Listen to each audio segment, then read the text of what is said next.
मन तो कुसंग करना जानता है, बुद्धि सत्संग करना जानती है। इसलिए जिसके जीवन में बुद्धि प्रधान होती है उसका कल्याण होता है। सत्संग एक ऐसी चीज है जहां सब कुछ मिलता है, सब कुछ। हमें बुद्धि अच्छी चाहिए, वो सत्संग में मिले। बिन सत्संग विवेक न हो, बिना सत्संग के विवेकवान बुद्धि नहीं बनेगी। हमारा चारों तरफ नाम हो, कीर्ति जैसे कहते हैं, वो भी सत्संग में मिले। हमें स्वर्ग मिले, वो भी सत्संग में मिले। भलाइयां हमारे सब प्रशंसा करें, सत्संग में मिले। रामायण में गोस्वामी तुलसीदास जी ने लिखा, सत्संगति ही कथय किम न करोति पुंसाम। क्या क्या मिलेगा सत्संग में? बालकांड में ही है पहले। मति की रति गति भूत भलाई, जब जय जतन जहाँ जो पाए।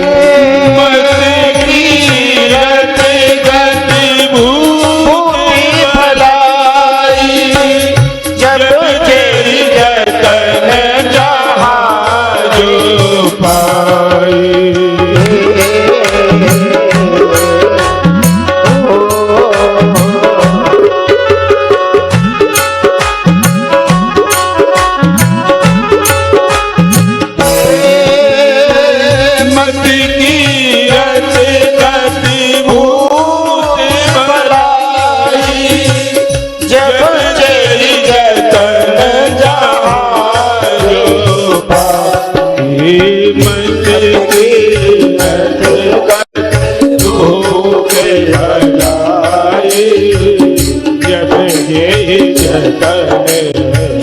जहाँ जो पाए। तो जानो सत्संग प्रभाव, लोकहु वेद न आन उपाऊ। मत की रति गति भूत भलाई, जब जेहि जतन जहां जो पाई। सो जानो सत्संग प्रभाव, लोकहु वेद न आन उपाऊ। और कोई उपाय नहीं। सत्संग का मतलब होता है किसी अच्छे का संग मिल जाए। लोहा पानी में डूब जाता है, डालो तो, पर वही नाव में लग गया लकड़ी की, खुद पार हो जाता है और उनको पार करता है। लकड़ी की कोई आरती नहीं उतारता, संग का काम है। लकड़ी की कोई आरती नहीं उतारता, न कांच की उतारता। भगवान के साथ जुड़ गई तो जब आरती होगी तो कांच की और लकड़ी की फ्रेम की भी होगी कि नहीं होगी? सम्मान मिलने लगता है। सत्संग अच्छा संग। एक हमने कहानी पढ़ी, हिंदी में वो गा के है पर हम हिंदी में बता रहे।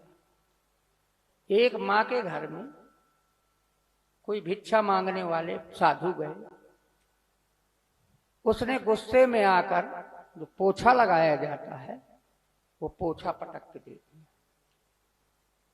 साधु ने उस पोछे को ले लिया और जाके बढ़िया गंगा जी में धोया, और धोने के बाद साफ करके सब कूड़ा करकट निकाल के और रुई के समान बना लिया और रुई की बत्ती बनाई। रुई की बत्ती बना के मंदिर में दे आया। मंदिर में पुजारी ने घी से, उसको क्या पता कि पोछा है कि क्या है, घी की रुई में डुबा करके वो और आरती रोज उतावे। पोता मैं रोता था पहले पड़ा कीच के बीच, मेरे समान कौन भाग्यशाली होगा कि मैं झूमा करूं आरती के सामने। भगवान की आरती के सामने झूमता। और हुआ क्या, इतना कर देने पर उस बूढ़ी माँ के जिसने पोंछा मारा था, फेंक के दिया था, भिक्षा नहीं दी थी, उसके घर में लड़के के लड़का नहीं था। जब वो 1 साल बाद गए तो उसके घर में पोता खेल रहा था। प्रणाम किया, साधु को पहचान लिया, कहा मैं ने रिश्वत पोता दीन्हो मार, मैं रिश्व के गुस्से के कारण आपको पोछा मार दिया, जिसके कारण पोता खेले द्वार। अगर मैं प्रेम और भाव से देती प्रेम प्रसाद तो मेरे घर में खेलते ध्रुव प्रहलाद जैसे पुत्र होते। इसलिए हम सत्संग अच्छी की तरफ जुड़ जाएंगे तो हमारा अपने आप कल्याण होगा, उसको कोई रोकने वाला नहीं है।